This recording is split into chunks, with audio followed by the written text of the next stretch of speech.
just needed to get the hang of it. That's all. Yeah, I haven't read anything in any mainstream news media that. Yeah, About what? About 500 years of the Reformation. I haven't read anything. There was a short piece on NPR the other night. I was listening as I was coming home, and there was a short, and the point of it was kind of good. It talked about Martin Luther, talked about the history, and it actually made the point that today most of the Christian denominations all share the belief that we're saved by faith. By the way, I was just in the back. It's very quiet. Okay. Yes, ma'am. We know who's the boss. I can't hear you. So tonight, a day late, we're going to study the most detailed description of an exorcism found anywhere in the Bible. Ooh, whoa. Whoa. Reagan. That's what we're going to do tonight. It's not Tuesday night, but we're going to do it tonight. Oh.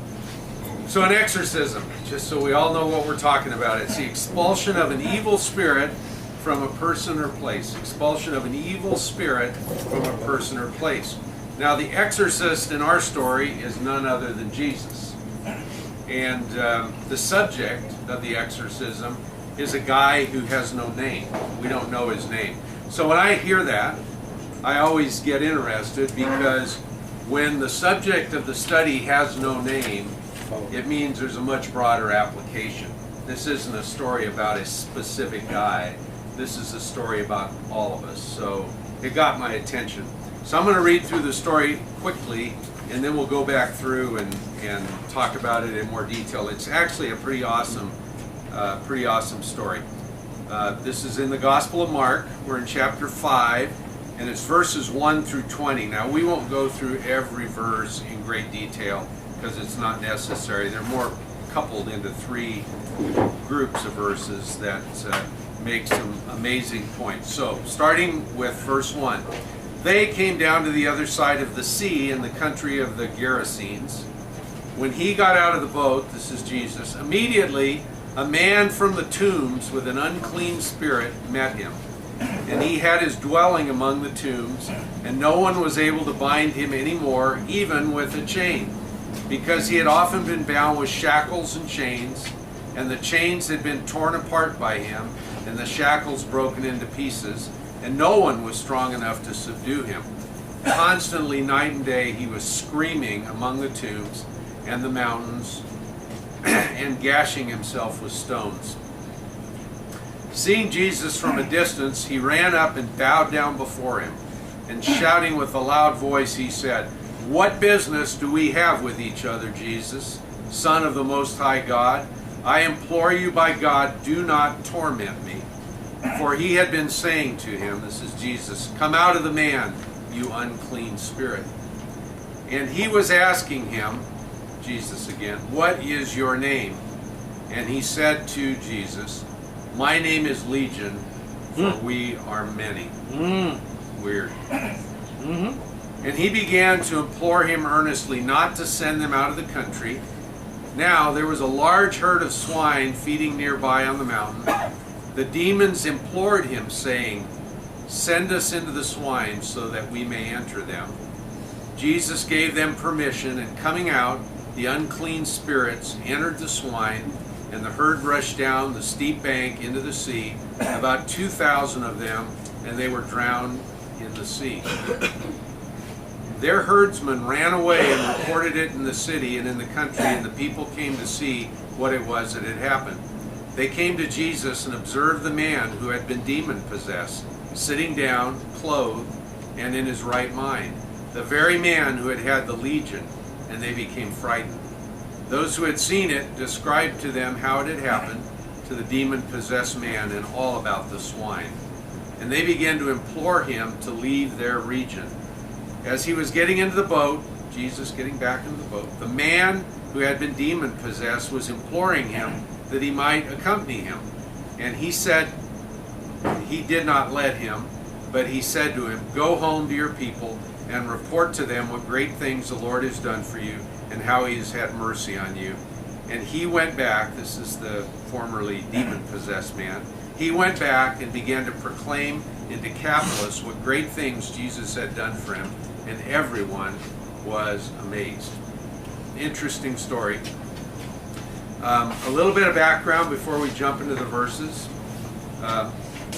The writer of the Gospel of Mark was John Mark, and he was actually a young boy during the ministry of Jesus, so he wasn't an eyewitness to everything Jesus did.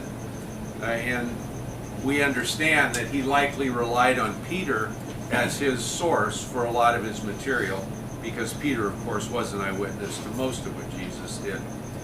Now, the interesting thing about the Gospel of Mark is that it was written for Gentile converts to Christianity. So the audience was a Gentile audience, and it was primarily people who were living in Rome at the time. So it was written for a Roman audience. And you see that in the Gospel. It's the shortest of the four Gospels. It's kind of a jewel box in many respects. He gets right to the point.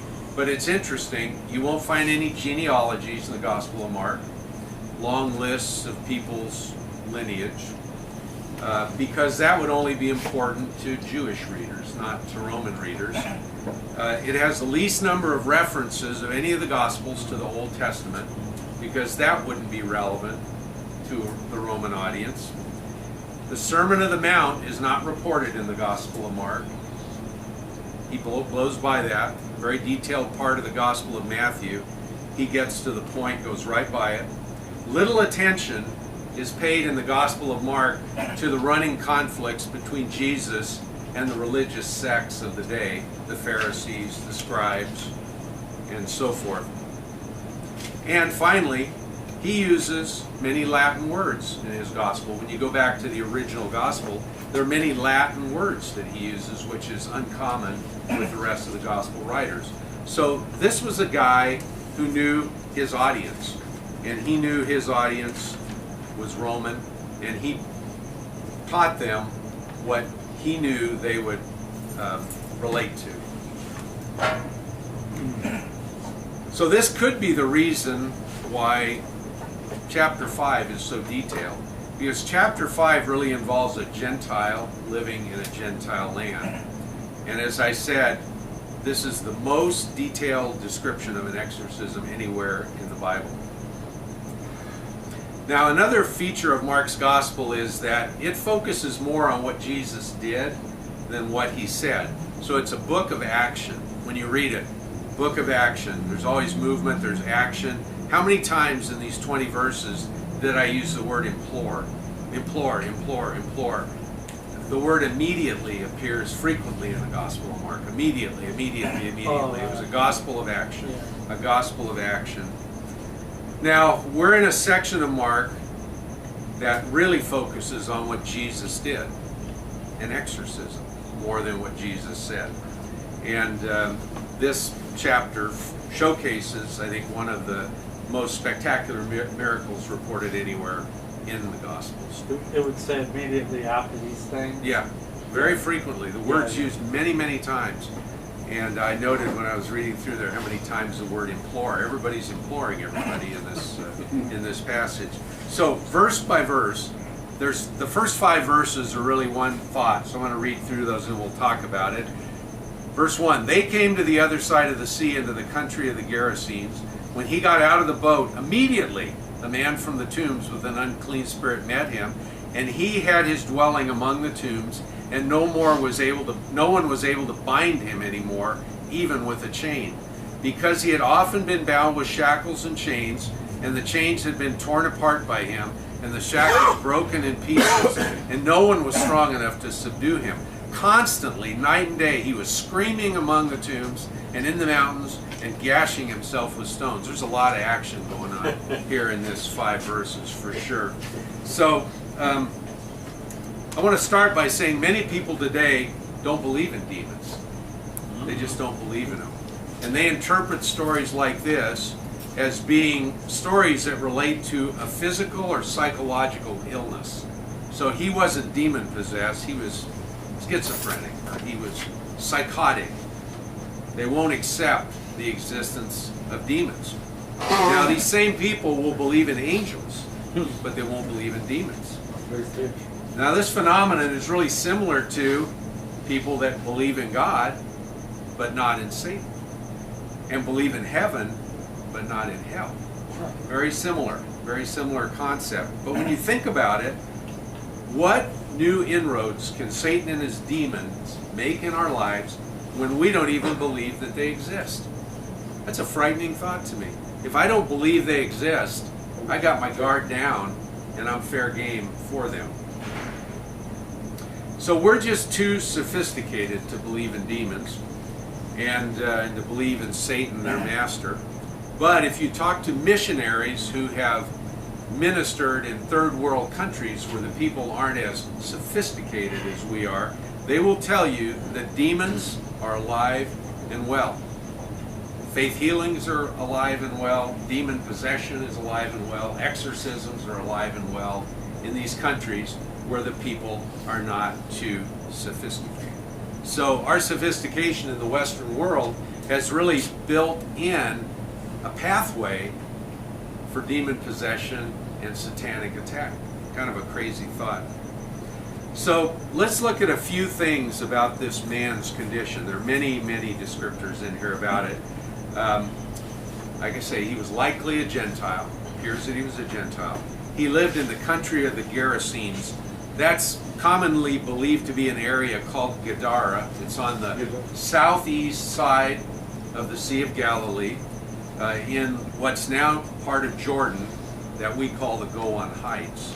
And Liz and I have been there, we think. I mean, we've been to the area, to a place that is believed to be Gadara, where all of this happened. And it is a hillside. It's somewhere in the general vicinity of where the story takes place. So this area was colonized by Greece under Alexander the Great, and it was Gadara was one of the Decapolis cities. You may have heard me say in the last verse that he proclaimed in Decapolis what great things Jesus had done for him. The Decapolis were 10 cities that had been influenced by Greek culture. And while they were in this part of the world, they were Hellenistic or Greek in their customs and in their outlook on life. And Gadara was one of those. So verses 2 to 3, a man from the tombs who had his dwelling among the tombs. Now, to a Jew like Jesus, this man would have been ceremonially unclean because of his contact with dead bodies. And we're also told he was demon possessed, so besides being ceremonially unclean, he was unclean inside as well. Now, we're told he was isolated from human contact, completely cut off from his family and his community. He was left alone. Nobody wanted anything to do with him.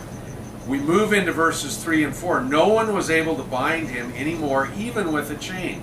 So besides being isolated, ceremonially unclean inside, he was violent, very violent.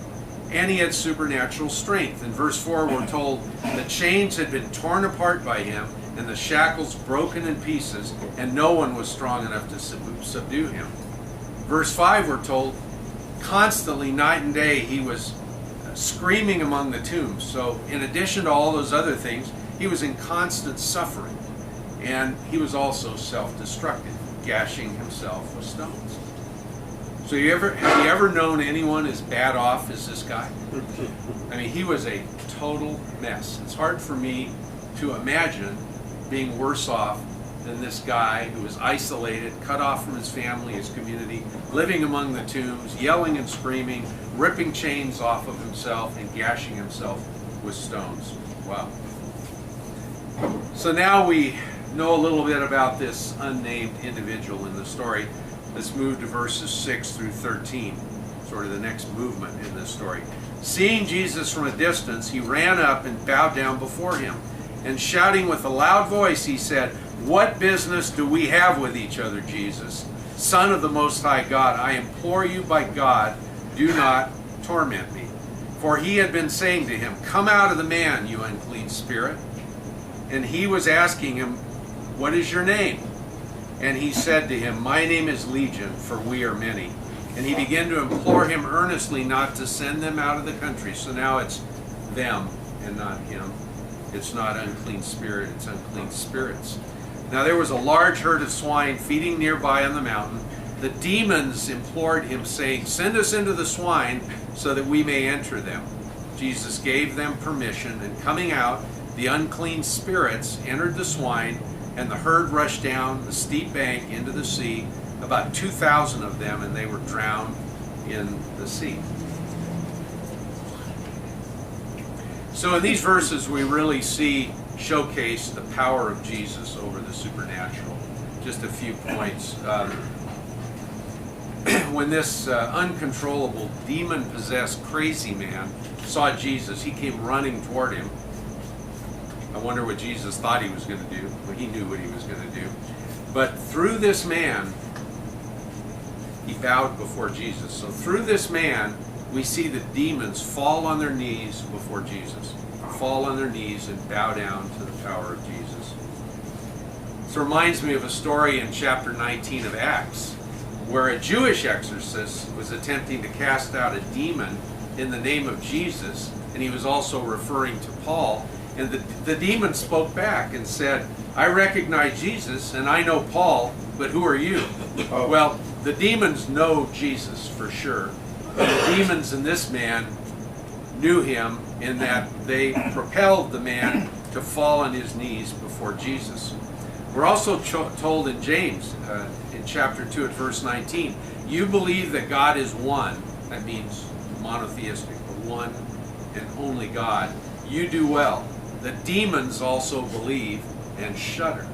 So James, the sibling of Jesus, the leader of the Jerusalem church, made the point that the demons also believe.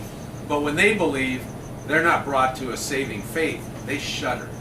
They fear God and fear Jesus. And you can see that in this series of verses.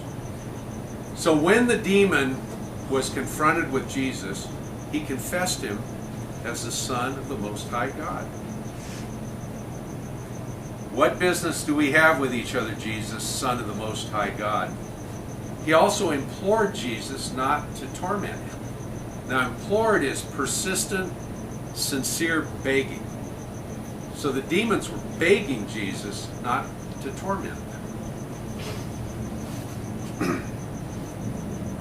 And the crazy thing about it is he actually desperately called on God's name to beg that Jesus would leave him alone. That's a crazy, crazy idea. The demons, the antichrists, are calling on the name of God the Father, begging him to have his son Jesus leave them alone. In many ways, these demons were like bad children. Their behavior was crazy. So in verses 8 and 9, we're shown that they obeyed Jesus' commands. Jesus says, "Come out of them, you unclean spirit," or "Come out of him, you unclean spirit." And of course, as we'll see later, they do come out of him. And the really eerie part is when he says, "And oh, by the way, what is your name?" When he commands the demon to name himself.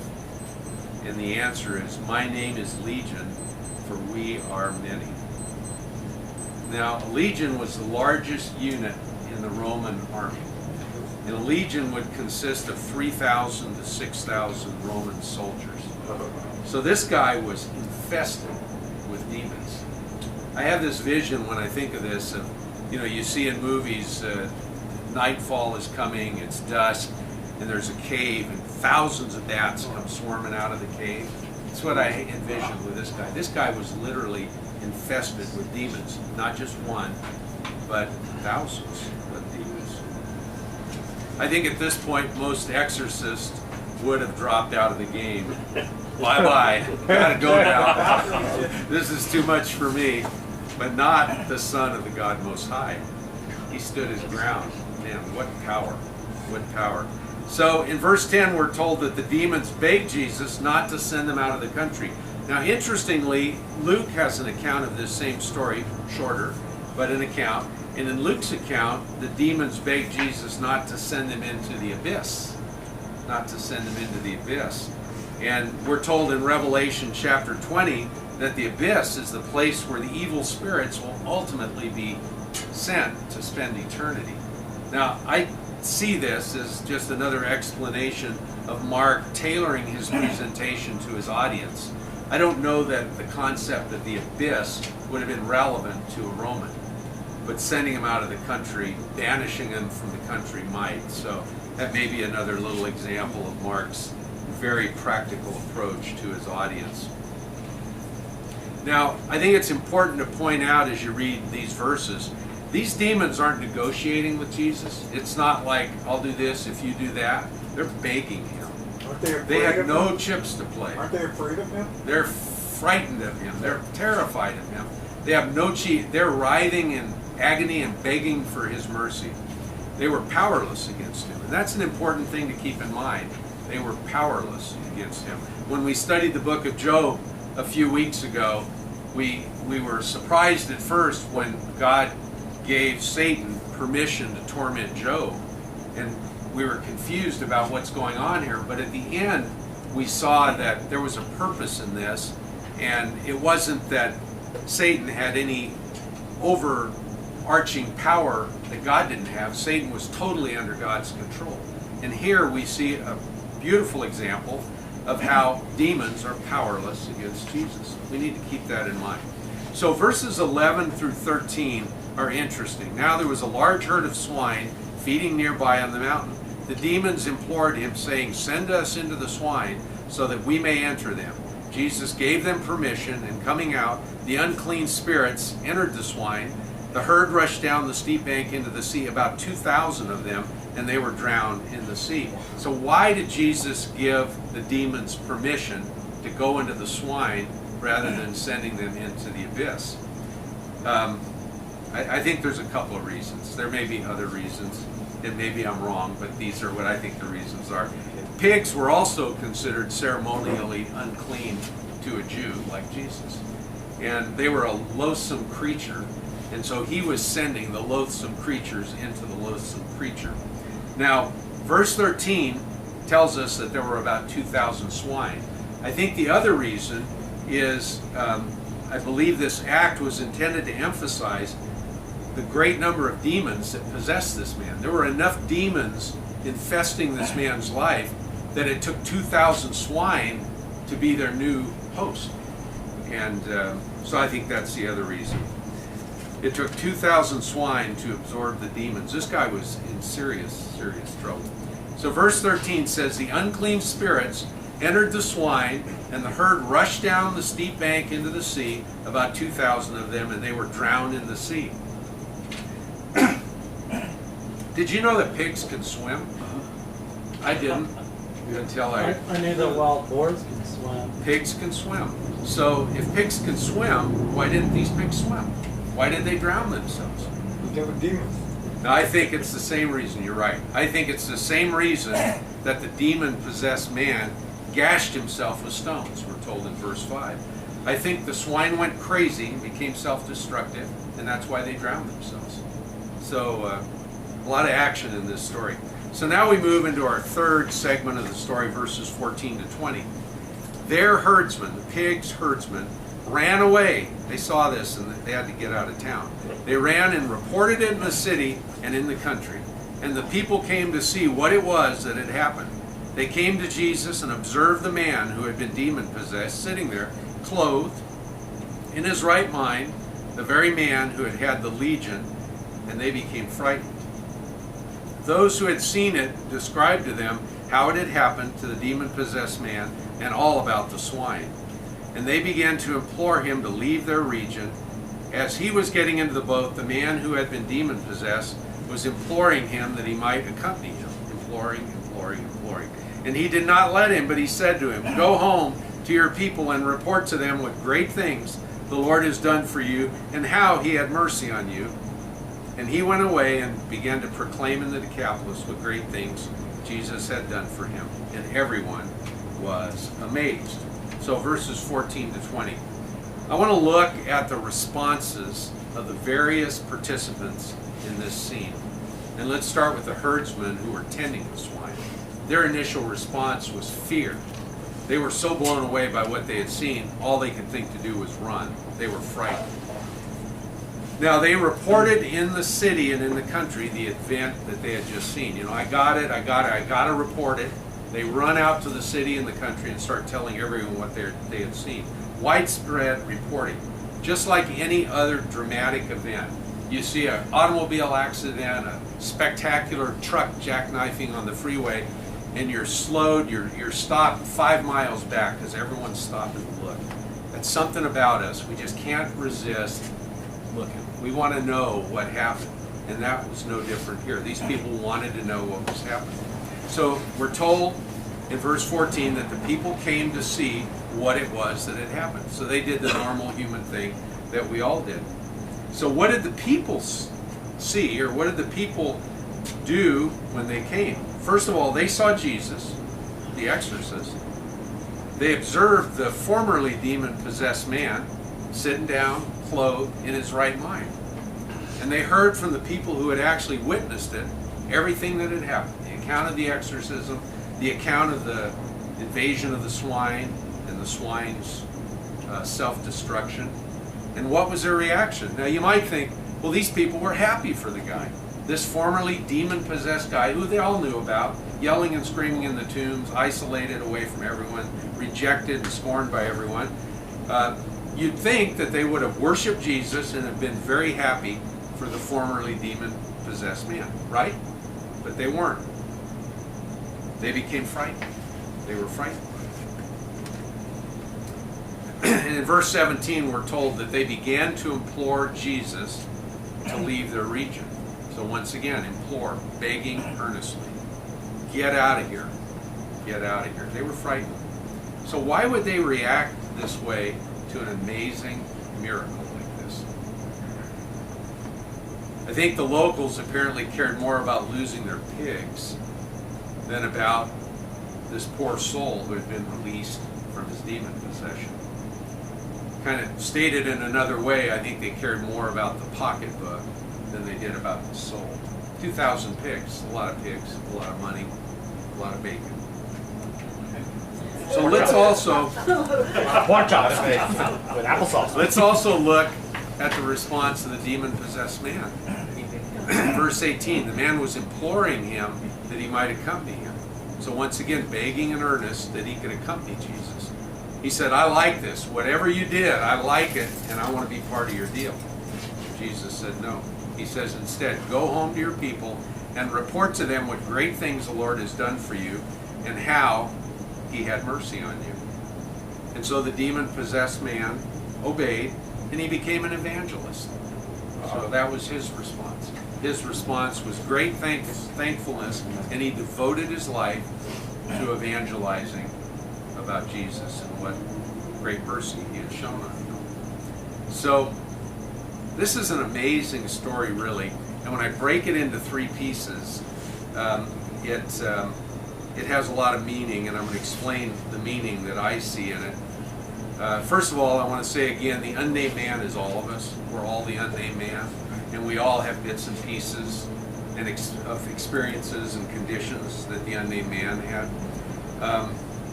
And if you've ever come face to face with Legion, it's hard to forget him. We've probably all come face to face in some respect with Legion to different degrees. And whatever the situation was where that occurred, I'm sure it's very hard to forget him. So, bearing all of that in mind, I think there's 3 important lessons that we can learn from this story. So lesson number 1, no one is outside God's reach. No one.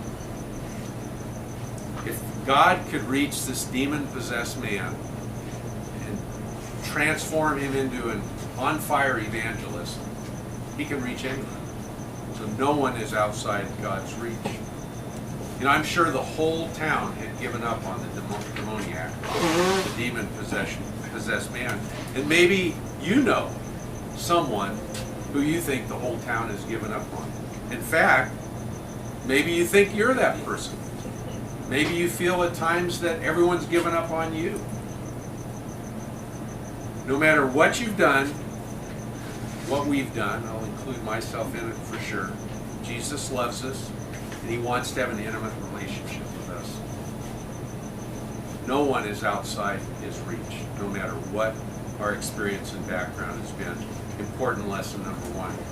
Important lesson number two, there are two kingdoms battling for this world and for our souls. There's good and there's evil.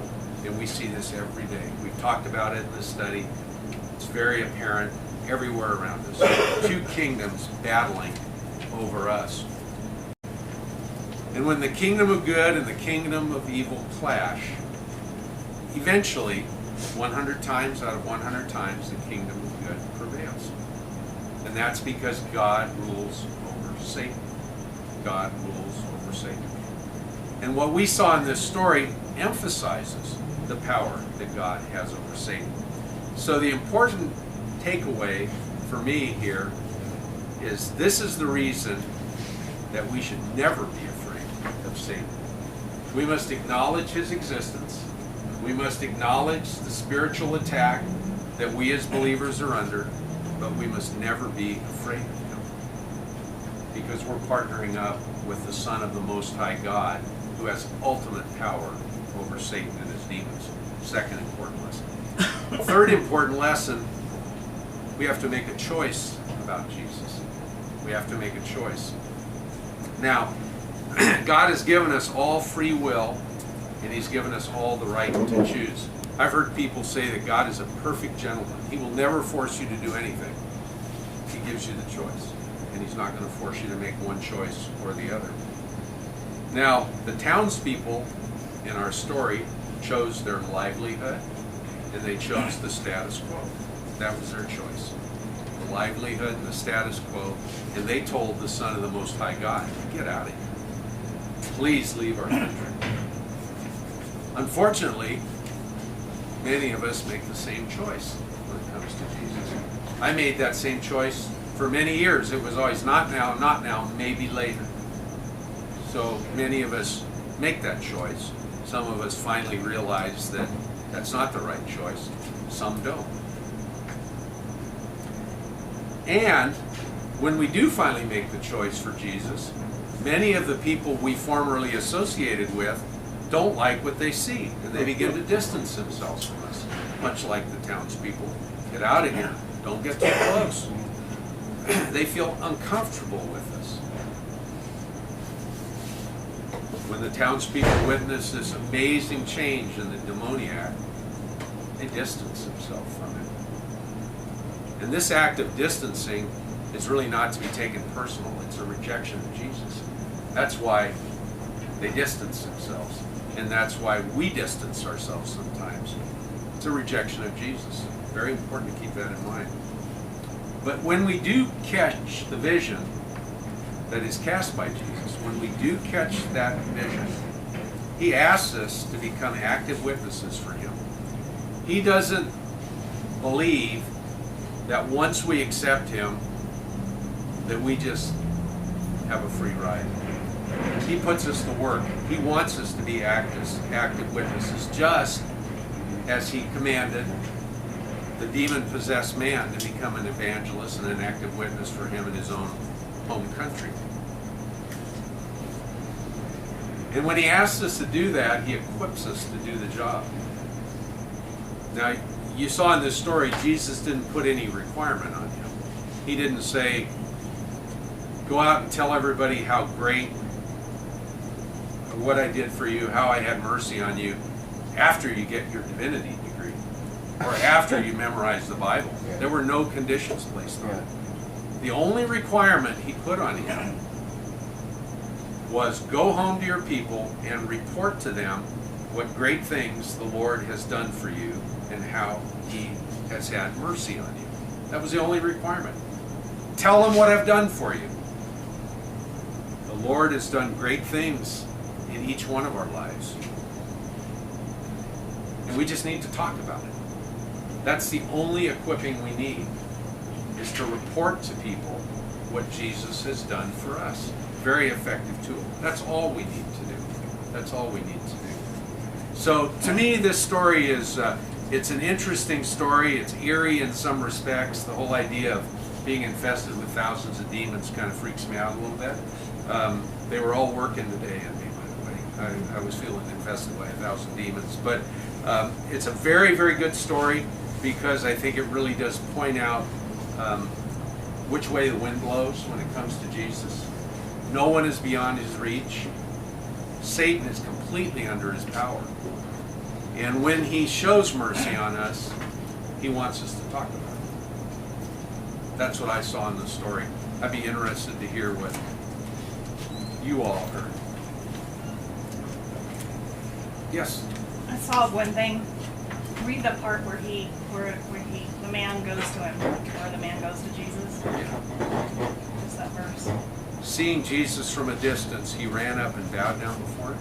Yeah, so I think that's an important part to this thing too. When you said we all have a choice, you know, this man saw Jesus, ran to him, acknowledged who he was, and asked for something. And I think, you know, if he hadn't done that, would Jesus have had the same? Would the result be the same if the man had run away or laid back or whatever? He ran toward him and asked for it, acknowledging the power. Well, it was the demons that did that, right? I don't think Yeah, so. I think that's the what I man, heard. I think the man ran, and then Yeah. the demons Well, no. were So you running. see How the did the man demon. find I heard- Jesus? You see the man running for help. I think Yeah, I think the man ran in Yeah. and asked for help, and then Jesus knew what was in him and called them out. And, you know, What I heard was that the man with the demons went to Jesus and asked Jesus, "What are you doing here? What do you want?" Yeah. Am I wrong? Maybe what I it was heard. both. Maybe it was Okay. both. Because that's what I heard was like Yeah. the demons The were demons- asking him, "What does he want?" The demons didn't want anything to do with Jesus. Right. That That's was what I clear. heard. But the man, maybe he had some ounce of Yeah, I'm sure. humanity left in him Yeah. that caused him to take that step, to come toward Jesus and bow down. Angelina, and then Mark Michael. 5:6 says, when he saw Jesus from a distance, he ran and fell to his knees in front of him. And then they shouted out, what do you want? Oh, okay, so it was like both things. Maybe Yeah. both things are Yeah. going on. Okay. Yeah. That's where the good and the evil battle and the good prevails. That's Yeah. what they demonstrate right there. Yeah. And there was a battle between the good and evil inside of the guy. So when they came towards him, that's how good prevails over evil. Evil 100% of the time. So that's the demonstration. Yeah, that was the best move that guy ever made because it saved his life for sure. Michael, Do you think that we as followers of Jesus have the power to cast out demons in his name? I don't know. yes. would Yes, I just- believe so. He did it. He did it one time. Yeah. I guess. the answer is Yeah. No, Jesus Yeah. did it. I guess it's, we have to ask what we mean by casting demons out of people. You're If- gonna tear your shirt on Am I going to tear this shirt too? that. I guess I walked all around with this whole sleeve. Someone finally said, "I can see your elbow," but I sure got thrown away last night. Yeah, a person can, but that doesn't.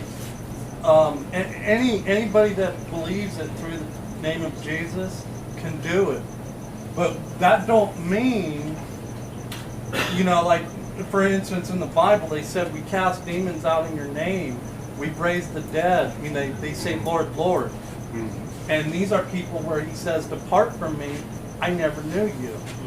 So just because you raise people from the dead or cast out demons doesn't give you a guarantee of entering into God's kingdom. It doesn't make you something. What makes you something is that you have a new spirit. You're paraclete along Jesus. That's a Greek word for walking alongside Jesus. You're born again. And when you receive the new spirit, the new spirit with God's Holy Spirit, that's when you're sealed. That's when there's no more separation. There's nothing that can take you away from the love of God after that point. But that has to happen. That connection has to plug in. But so anybody that has Jesus in their heart, or even somebody that doesn't have Jesus in their heart, that uses Jesus' name to cast out demons, they can do it. Mark, in the same gospel, the very end of Gospel of Mark, chapter 16, it says, "These signs will accompany those who have believed. In my name, they will cast out demons. Yeah. Yeah. Yeah, Because it says you'll do even greater things. Yeah. I have a friend that was involved in a ministry team that went to South America in the 1980s, and he said there was quite a revival going on in Argentina, particularly at that time. And he's an educated guy, and he's an honest individual. He said, "I saw faith healings, I saw demons cast out."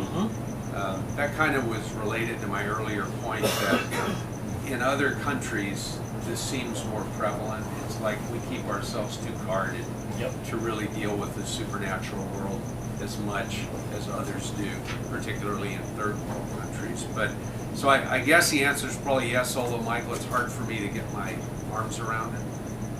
You know, the Bible, of course, does, as Doug pointed out, and David pointed out, the Bible does give us accounts of people other than Jesus casting demons out. So I guess my answer is yes, but it's hard for me to really. It's hard for me to imagine unless I get some watered down version of, you know, if I help someone and I help them build a bridge to Jesus and it changes their life in a way, the demon has been cast out. But it's beyond that. It's hard for me to, you know. I keep thinking about that guy, that televangelist, Ernest Angley, spirit of foul nicotine, out! Cast demons out of people. It's hard for me to really get behind that, although I was thinking I of suspect other it's demons than nicotine. yeah. Spirit of foul nicotine, out. When Jeff. my friend that's the therapist at the VA, he sees things that he thinks, like when 60-year-old people come to his office and he knows they're going to go smoke meth right after he's talked to them or to whatever, that those things can be, that's a demon. And when I used to work at the state hospital, if somebody was like on the chart, if it was just like, oh, they're going to do this, they're going to do this, and they're going to do, sometimes in the morning, I would just go up there and tell them unclean spirits to leave and see if I saw any difference. I never did because I wasn't right. But it's possible. I prayed before that they all leave anywhere around here and go to the, even when we come, that they can leave here. So I think it works. It's an eerie thought, but I think It's scary, a true yeah, thought. when you think about it, but it's true. But we don't have to be afraid. But we don't have to be That's afraid. right. This story shows us that we don't have to be afraid. Ray, Ray. There was a couple of things that struck me. One was the availability for so many demons to get inside of one person. And I think, like, as long as I'm not engaged with God, that means I'm like a vessel for the demons just to keep coming at me all of the time, as long as I'm not engaged with God. That was one thing. And the other thing was the people asking God, Jesus to leave.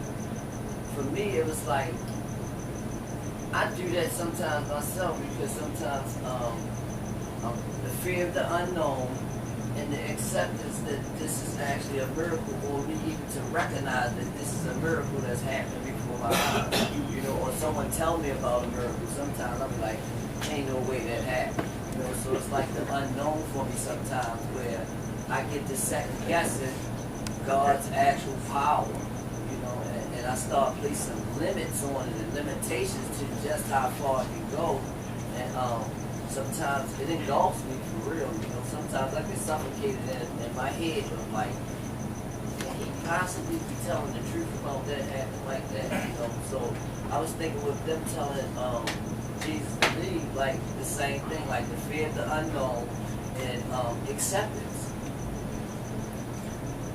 Yeah, it's you know, that constant battle that's going on within us, the battle between good and evil, does cause us to doubt. It does cause. We've all had that. And it's a struggle for sure. It's a struggle for sure.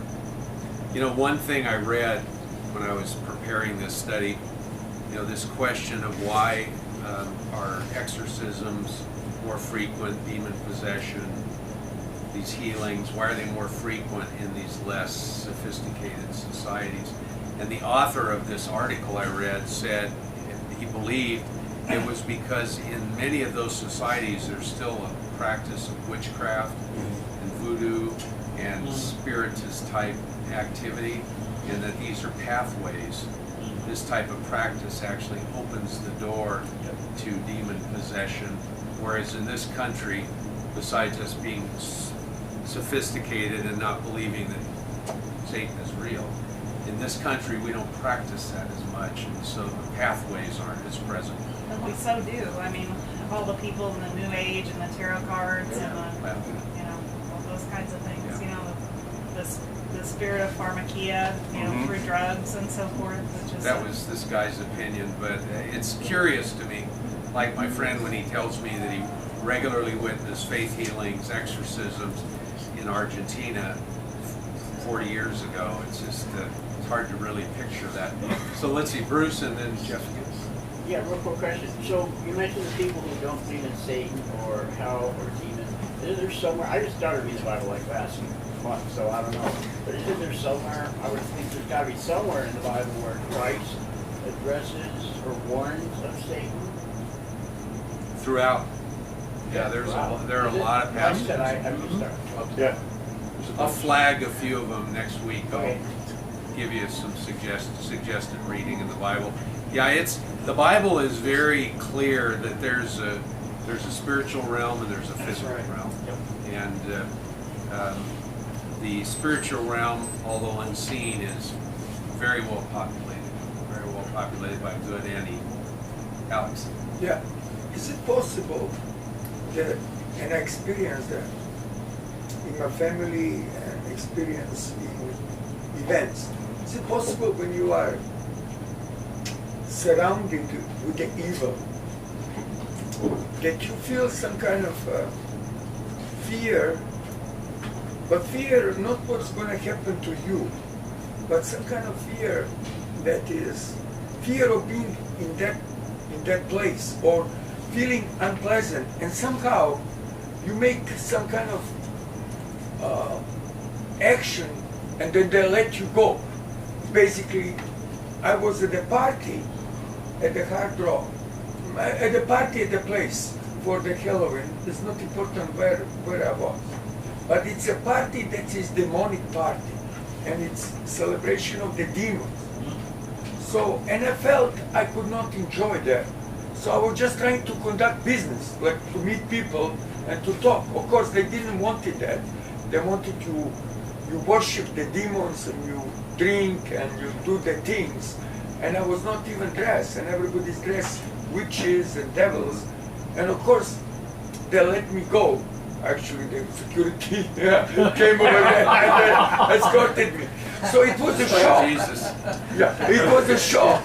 But then, actually, I felt this is a sign I didn't belong to that party. Yeah, pretty good sign. Yeah. That was a very clear sign I good didn't sign, right? belong. So after that shock, I almost get like, wow, people like you heart attack. But then I laughed on that. I said, wait a minute, I didn't enjoy that. Yeah. Everybody was acting crazy, worshiping devil, everybody, those witches, and I didn't feel comfortable. I didn't enjoy it, and the Jesus, the God, gave me the sign. They escorted me, and later I found my friend, and we were just enjoying in the music, and that was okay. And yesterday on that Halloween, which is very interesting because that's a birthday of my father yesterday, who is also sometimes acting like a devil to me. Well, I joke, I'm from Devil City. My grandma was acting like a witch because she will be actually practicing witchcraft. And that means people will come over there and she will tell them the fate based on what they drink the coffee, and most of the time will be right. And I could not take it. I would just be like, wow, when I saw the movie, it's like you're in the Exorcist house, basically. So I never felt comfortable there. And my mother told me that she was always scared to be in the same room with her. And I'm like, yeah, I felt uncomfortable. But the same thing how I felt on those parties when they worship devil, over I see somebody who is dressed as a witch. Because if somebody chooses to be dressed as a witch, this is not just an act. You believe that you are a witch. And I felt like, why you choose to be a witch? You know, you're going to a doctor appointment, why you choose to be a witch? That's a bad sign. You know? Maybe it's superstition. I come from a country, you know, more, where it's all superstition.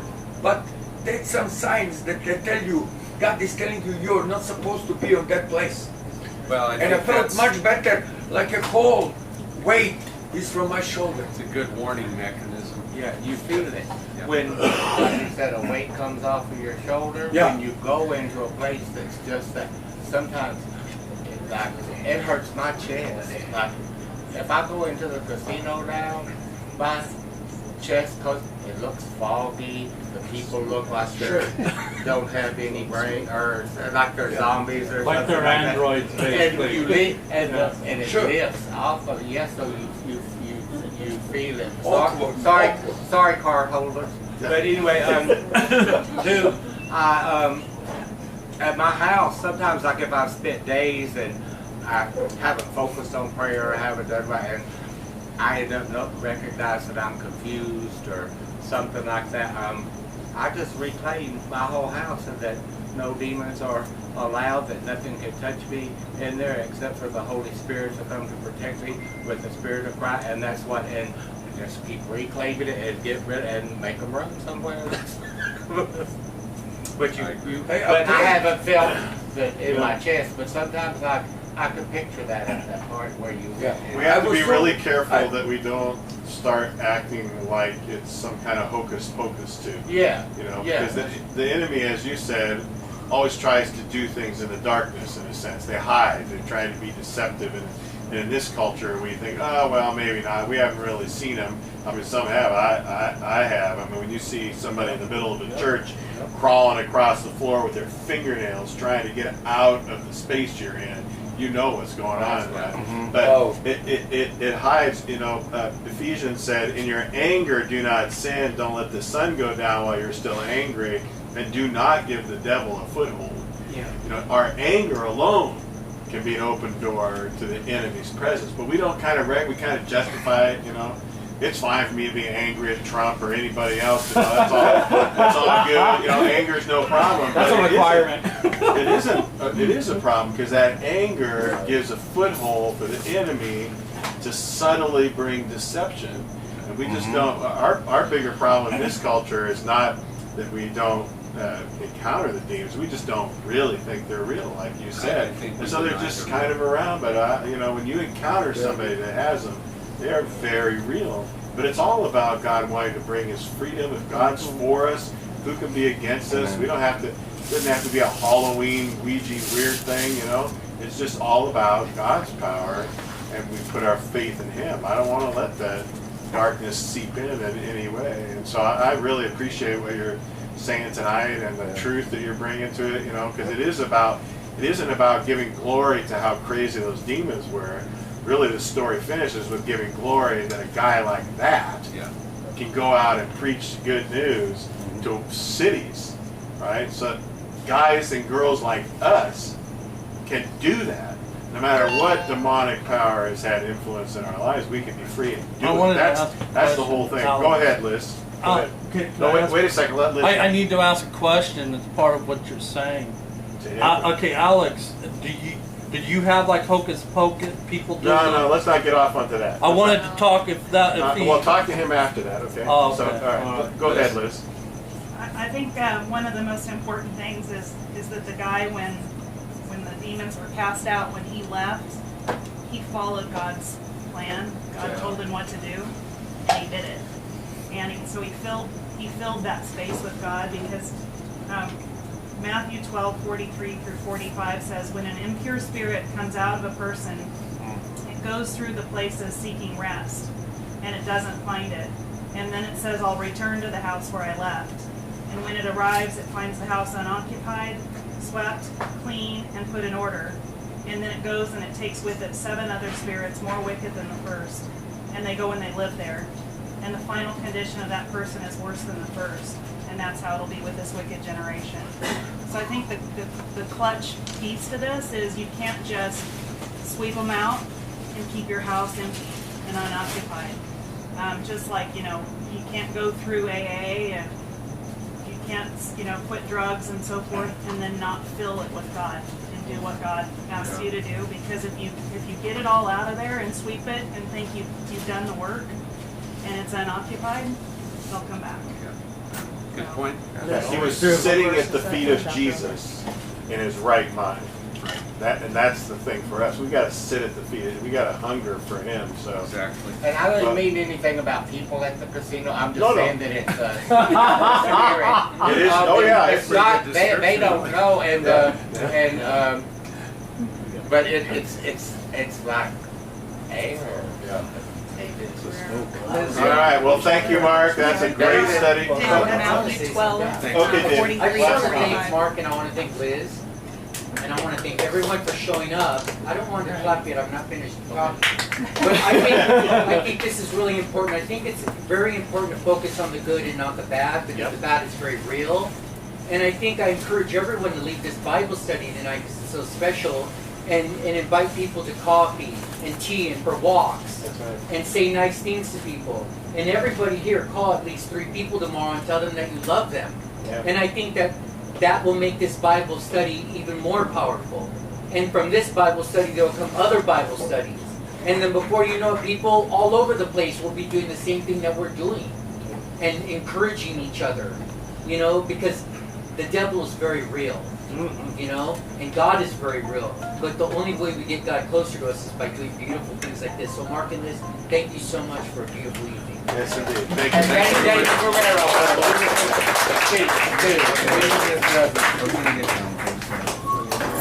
I'm good. You know what?